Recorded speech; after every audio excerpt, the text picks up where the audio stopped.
I'm Brittany and I'm on the road to becoming a millionaire.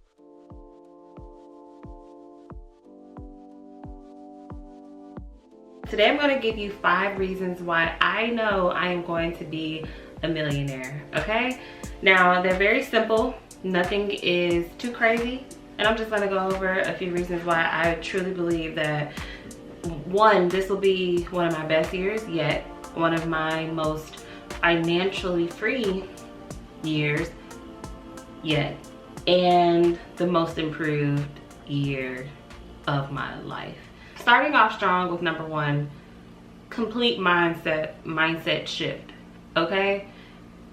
Almost anyone that we have ever listened to who has given advice about making money, becoming a millionaire, becoming a billionaire, becoming a business owner, entrepreneur, almost anything that you can name, it always begins with your mindset. Now, this is like a 2-part thing for me. So before mindset comes God, for me personally, okay? Changing my mind means, for me, trusting in God. If I can trust in God fully with my life, I have shifted my mindset. Like, there is no negativity. Like, I don't have to put too much thought into changing my mindset because I've already put the trust in God, okay? My thing is to question God, to doubt God, to doubt my abilities, to doubt the possibilities and the outcomes and the trajectory of my life. I'm doubting God. Now, the last couple years has been the most trying years of my life. I had lost my job. I got a new job. I'm working part-time. I don't make much money, okay? And I've had to shift a lot of things around. It's been a real struggle. However, today I feel happier than ever. I feel blessed and grateful for these challenges. Why? Because my faith has been tested.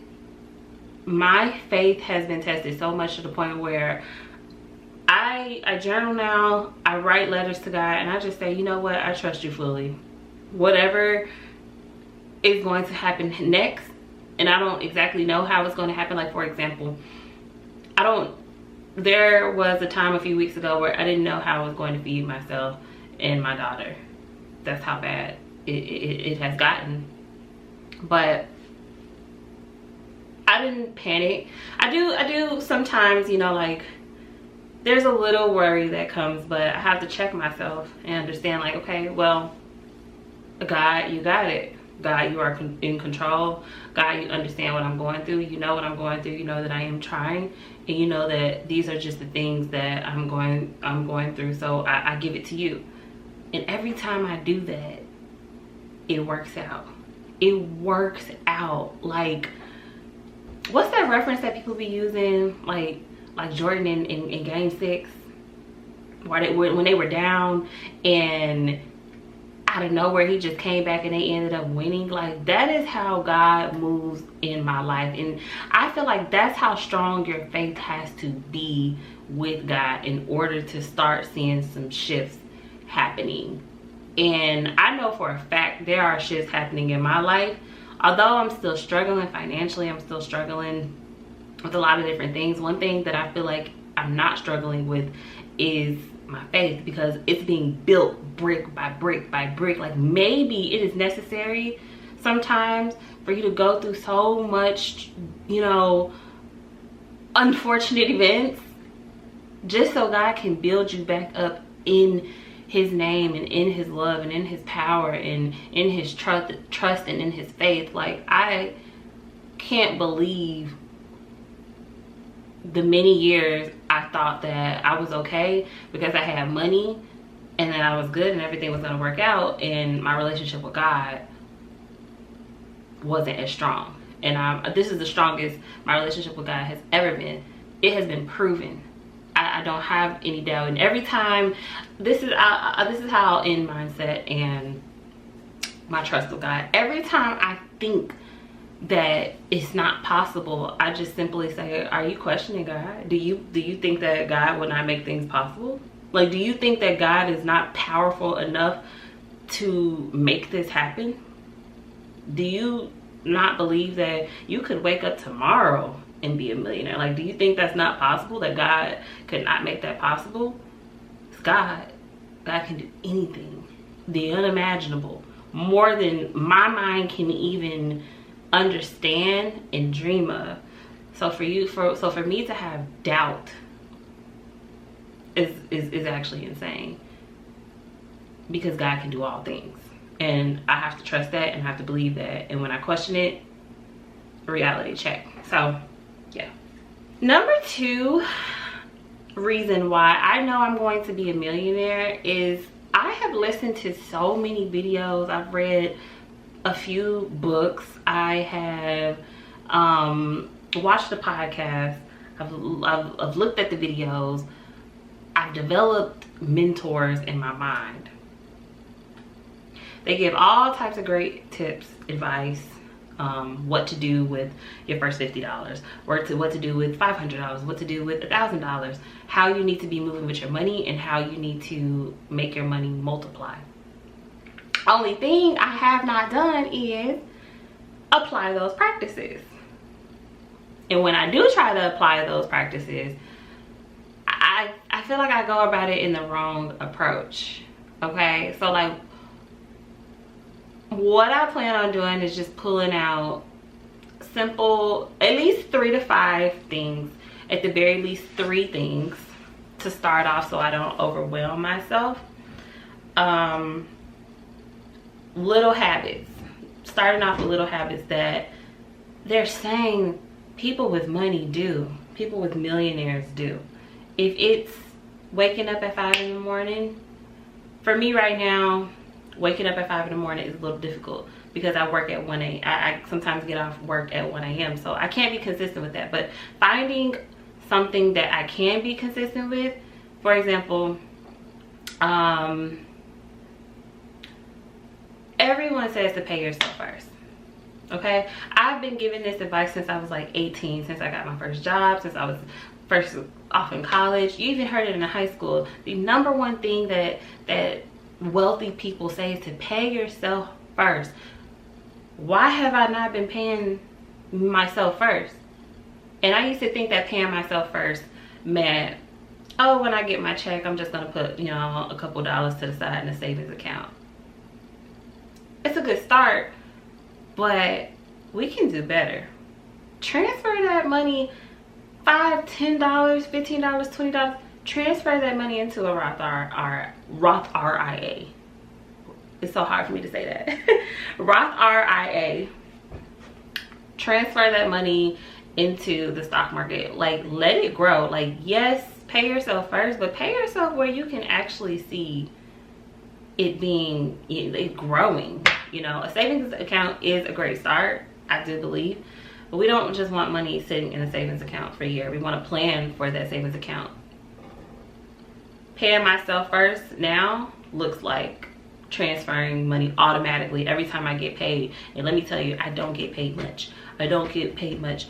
But if I can, I for right now, at this point in my life, 2026 February, I can absolutely commit to $10 out of my check every 2 weeks to a Roth RIA.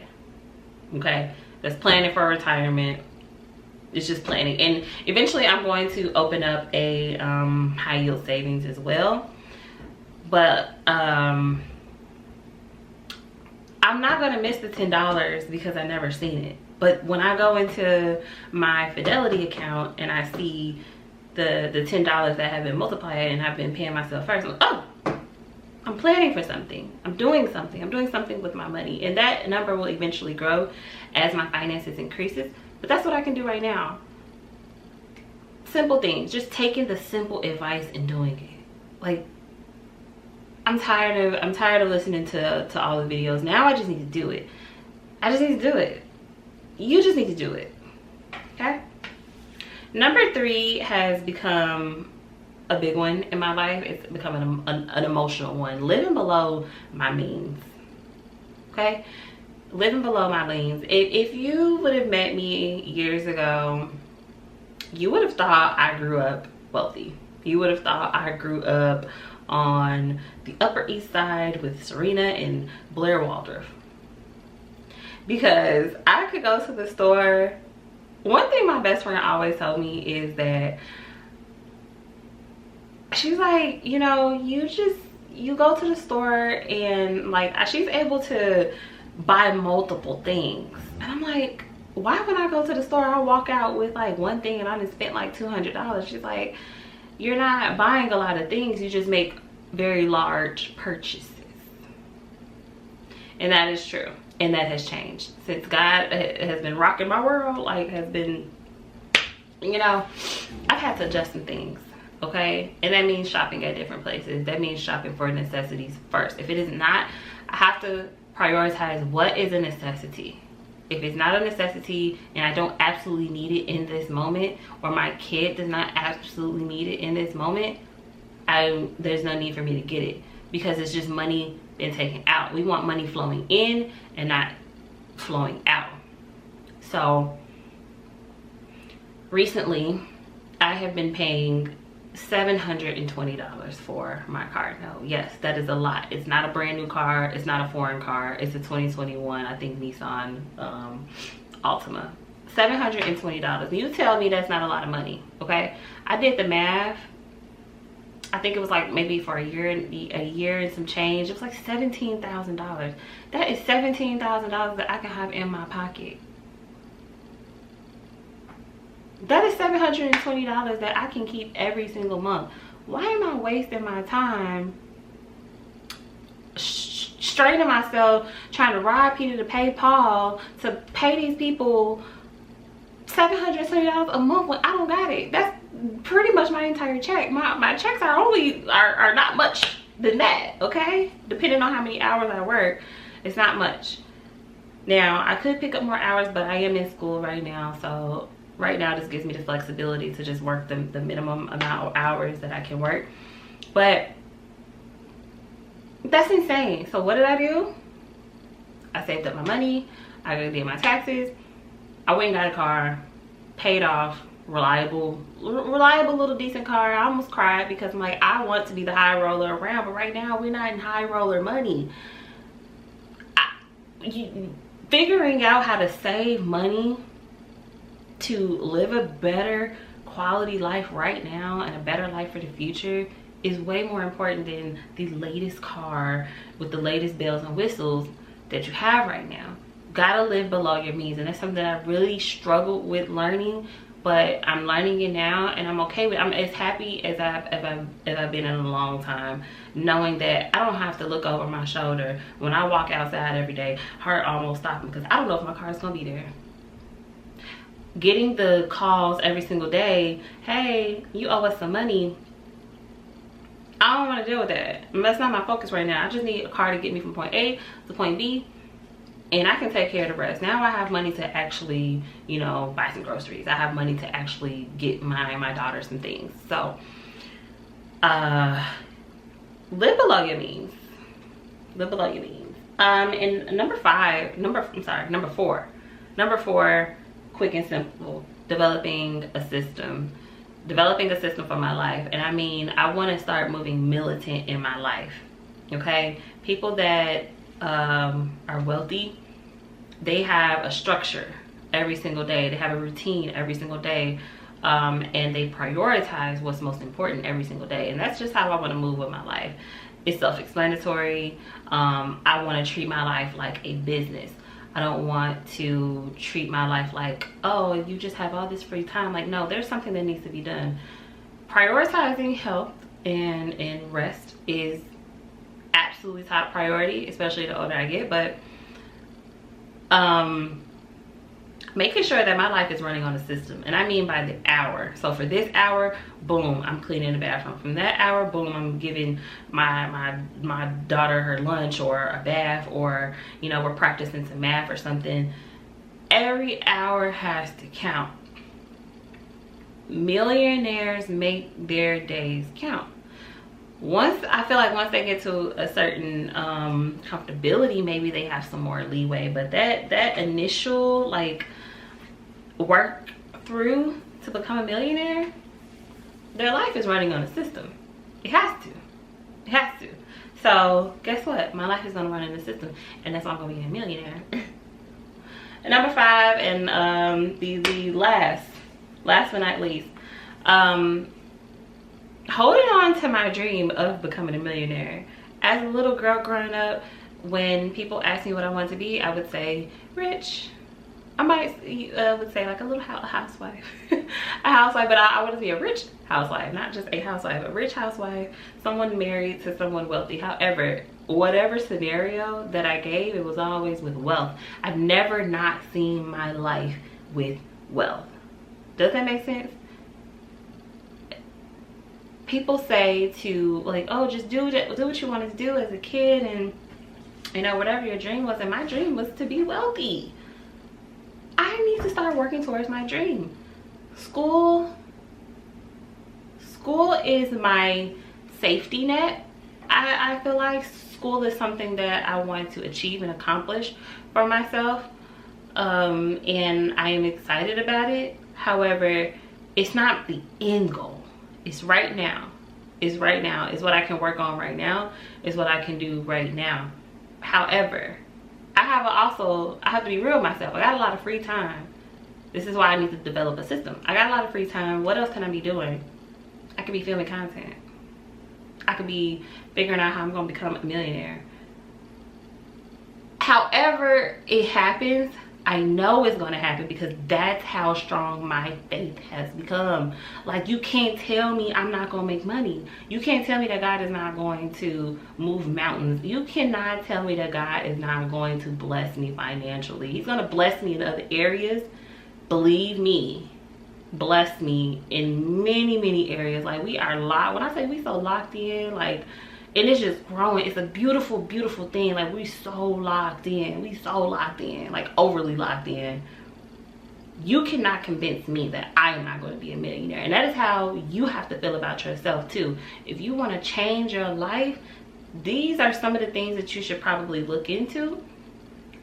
But most importantly, I feel like you just gotta believe it. You just gotta believe it. Like, I have no plan, but I know God has a plan. So I'm trusting that plan. Whatever my intuition and my heart and my gut and my mind is telling me to do, that's what I'm gonna do, because that's God speaking to me. And that is God showing me that you're on the right track, because you believe it so fully and so firmly. Like, I believe it so. It's becoming like a delusional thing. Like, it's not even delusion, it's just real life. It's just real. Like, I don't know how to explain it. Like, I feel like I'm close. I feel so close to a whole different lifestyle. It's not even funny. And those are my top 5 reasons why I believe that I'm going to be a millionaire. And actually, I know I'm gonna be a millionaire. So, like, we've already established that. I want to know how you feel about my top 5, if it resonates with you.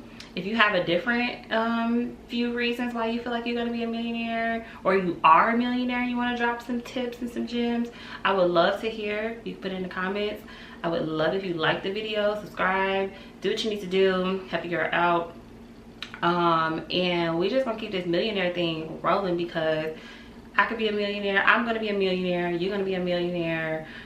All of us gonna be millionaires, because we tuned in, we too locked in. Like, if you've gotten this far, you want to be a millionaire, and you're catching what I'm throwing right now. You get me? So I will see y'all next time, and work on y'all 5 reasons why y'all gonna be some millionaires. Okay, goodbye.